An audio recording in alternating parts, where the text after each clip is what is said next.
How many people genuinely have good relationships with their mother-in-law? I often wonder about this, especially given my own turbulent relationship with my Mary. It's not that I ever disliked her. I truly wanted to get along with her from the start.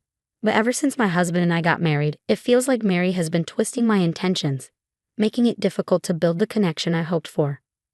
My husband and I got married 4 years ago after meeting through mutual friends. We clicked instantly and started dating soon after. On our 3rd anniversary, he proposed. Though he's a man of few words, his kindness and steady presence have always been a source of comfort for me. When he asked me to marry him, I didn't hesitate. I said yes, and we happily tied the knot. As for my in-laws, I initially had no strong opinions about them. Our interactions during family gatherings were always polite and cordial, with no underlying tension.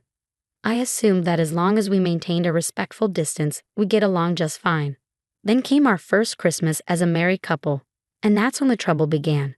At the time, I was pregnant with our daughter. Although I wasn't showing much, I was careful to take it easy since it was my first pregnancy. But as soon as we arrived at my in-laws' house for the holidays, Mary immediately put me to work preparing the Christmas dinner. My husband was busy drinking with my father-in-law, Bob, and didn't notice how Mary was treating me. She had me cooking, cleaning, and running around nonstop. Whenever I tried to take a break for the sake of the baby, she would snap. "What are you doing just sitting there? You need to know your place. Being pregnant doesn't give you a free pass to slack off." She would insist that I get back on my feet and continue working. Despite following her every command, the next set of demands was never far behind. So much for a relaxing holiday. I never imagined our first visit to the in-laws' house would leave me so utterly drained. By the time we got back in the car, I was completely exhausted. My husband should have noticed the tension between Mary and me, and it frustrated me that he seemed oblivious. But he had been busy enjoying himself, chatting and drinking with Bob, so maybe he just wasn't paying attention. I couldn't bring myself to confront him about it. After that visit, our daughter was born, and the following summer, we went to my parents' house. My parents live about an hour away from our apartment, just like my in-laws, so we see them every few months. However, Christmas at the in-laws became an annual tradition, and the pressure to visit them more often intensified after our daughter arrived. They probably just wanted to see her, but for me, it was a constant source of stress. Each visit to the in-laws meant no chance to relax, with Mary always finding something for me to do. I knew exactly what I was walking into, and if it were up to me, I wouldn't have gone at all. But with our daughter still so young, leaving her behind wasn't an option. My husband, as clueless as ever, didn't seem to notice how miserable Mary was making my life. The only one who seemed to get it was Bob. But at the in-laws' house, he was practically invisible. He never stood up to Mary, so she avoided harassing me openly when my husband was around. But if Bob was the only one present, she'd make snide remarks and assign me tasks. Mary would have me prepare meals and then insist I serve only my husband and Bob, saying, "We'll eat later. We have chores to do." She'd then eat in the kitchen, leaving nothing for me. If we all sat at the table together, she'd eat my portion of the side dishes and say, "Emma, you said you didn't like this, remember?" Deprived of a side dish, I'd sit there quietly while my husband, genuinely surprised, would ask, "Oh, you didn't like it?" Mary would then turn to him and say, "See, you have to keep track. Emma is so picky," which was pure nonsense. I'm not picky at all and generally eat whatever is served to me. But dealing with Mary's subtle harassment had become increasingly tiresome. During one 2-night stay, I managed to eat only one proper meal. This sort of thing had become so routine that I started bringing my own emergency snacks, like sweet bread and cookies, whenever we visited the in-laws.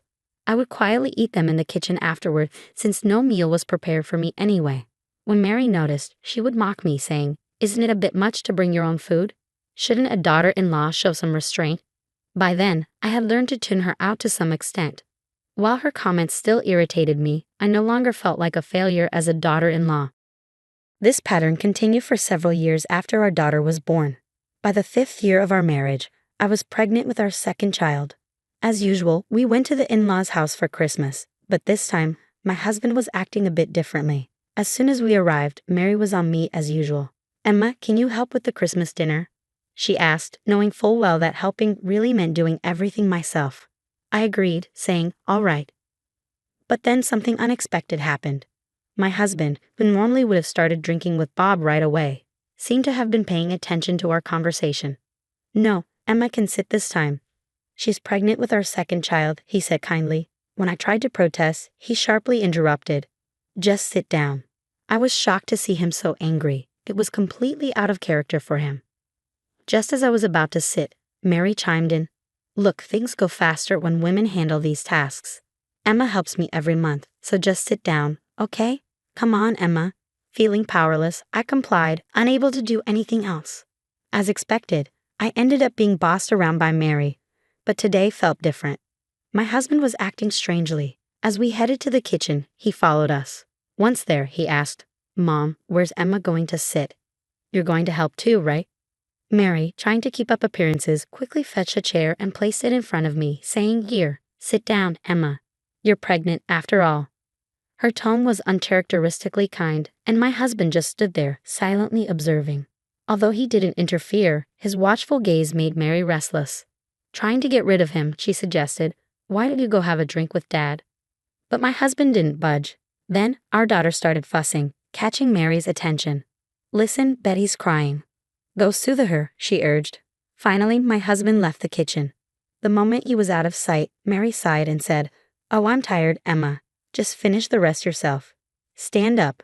Pregnancy isn't an illness. She grabbed the chair from me and sat down, clearly relieved. But her relief didn't last long. My husband soon returned, carrying our daughter. Surprised, Mary tried to stand up quickly and ended up stumbling with the chair. My husband shot her a cold glare. Why are you sitting, Mom, while Emma is standing? Flustered, Mary stammered. Oh, my back just started hurting a bit. I just switched places for a second. She quickly returned the chair to me. With my husband's presence, Mary actually helped with the Christmas dinner prep, and we finished in half the usual time. Still, my husband made an unexpected remark. This was much quicker than usual, even though you both should be working on this every year. His words hung in the air, leaving a strange tension. Mary, trying to regain control, forced a smile and said, I'm going to start preparing dinner. Why don't you go to the living room with Betty? But my husband didn't move. Instead, he asked, Mom, why don't you want me in here? Is there something you're trying to hide? Clearly flustered, Mary managed to stammer, No, not really. He sighed, Call me if you need anything, and returned to the living room with our daughter. As soon as he was out of earshot, Mary shot me a glare. Did you say something to John? She hissed. Equally surprised, I replied, I haven't said anything. I don't know what you're talking about. Exhaling in frustration, Mary muttered, Fine, whatever. After dinner, you'll be cleaning upstairs. You know the drill. You do it every year. Dinner was prepared as usual, and Mary served my husband, Bob, and herself first. But this time, things took a turn. My husband insisted, We won't eat until Emma joins us. Ding, Mary's plan was foiled. So we all ended up eating together. Throughout the meal, he kept adding more side dishes to my plate, saying, Emma, you're pregnant. You need to eat well. Normally, Mary would give me less food, assuming I disliked certain dishes, but this time she couldn't intervene. Emma, are you sure you like that?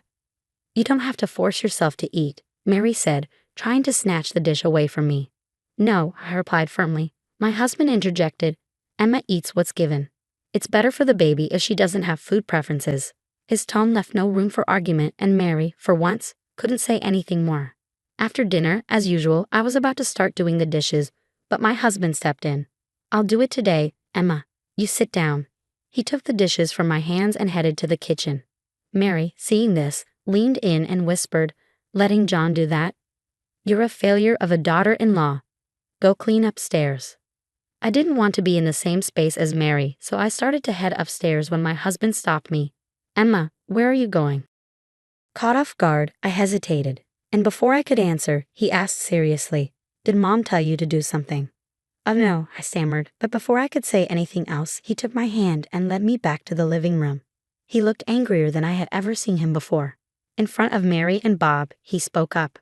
I misunderstood because Emma didn't say anything. I thought she was getting along with Mom. Mary's face showed shock at his words. What have you been doing to Emma, Mom? He asked, his voice tense. Mary quickly responded, What are you talking about? Emma and I get along just fine, right? She looked at me, expecting me to agree. I hesitated. Well, about that. I began, but my husband cut me off. Every time we come back from visiting here, I've noticed Emma looking down.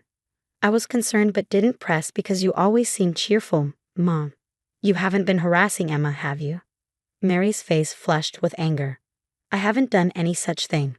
She turned to me accusingly. Emma, did you say something unnecessary? She moved toward me, but my husband stepped in. Enough, he shouted.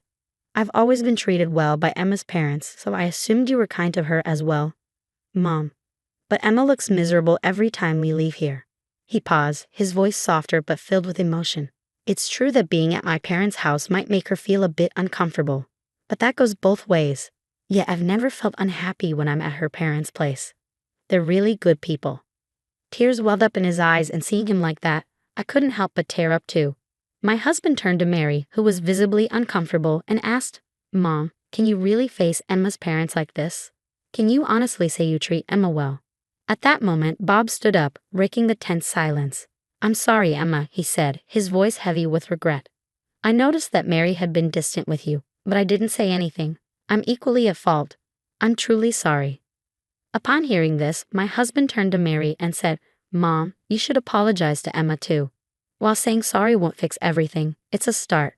But Mary wouldn't even glance at me, let alone offer an apology. My husband sighed deeply and declared, If that's how it's going to be, Mom, then fine.